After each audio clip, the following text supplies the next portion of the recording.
L'holacratie, c'est un système de management qu'on appelle constitutionnel, où l'ensemble des façons de manager, des règles qui s'appliquent, sont écrites et s'appliquent à tous.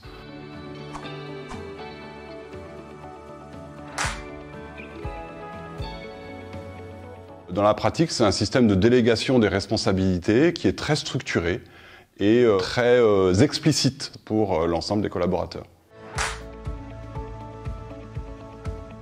D'abord, tout est écrit. C'est-à-dire que toutes les attentes, les demandes qui ne sont pas explicites n'ont pas de poids. Le deuxième principe, c'est que on s'interdit complètement le micromanagement. C'est-à-dire qu'à partir du moment où on a donné une responsabilité à quelqu'un, on lui donne avec l'autorité. Et peut-être un troisième principe, c'est que on cherche à privilégier l'initiative individuelle tout en l'accordant au cadre global de l'entreprise. Et il y a vraiment cette recherche de concilier l'horizontalité et la verticalité.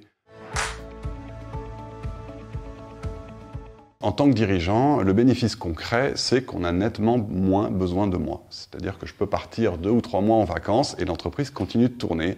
Je dois écrire la stratégie, c'est un travail qui me prend tout mon temps, mais qui a pas de rythme, qui a pas de deadline, c'est quelque chose qui avance. Et ensuite, tous les cercles sont autonomes. Récemment, on a dû acheter une nouvelle chaîne de conditionnement Arcadie qui a coûté plus de 1,5 million d'euros. Cette décision-là n'a pas été validée en CODIR. Peut-être un deuxième avantage, c'est pour les personnes, c'est un beaucoup plus grand sentiment de liberté. On a envie de faire le bien de l'entreprise, entre guillemets, d'aller dans le sens de son projet. On sait comment le faire parce qu'on est compétent sur ce sujet-là, mais il y a un manager qui voit les choses différemment et qui nous dit non, tu vas pas le faire comme ça, tu vas le faire plutôt comme ça. Et ça, c'est une source de frustration énorme pour les salariés. Dans l'holacratie, ce n'est plus possible. On a toute autorité pour faire les choses de la manière dont on le veut. Holacratie fait partie de ce qu'on appelle l'entreprise libérée. Et l'entreprise libérée, ça a beaucoup été vendu comme une libération des salariés.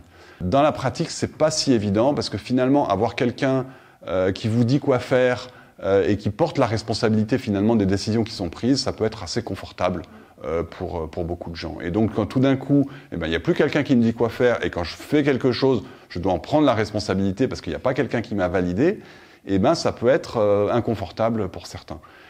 C'est surtout un outil à disposition des managers.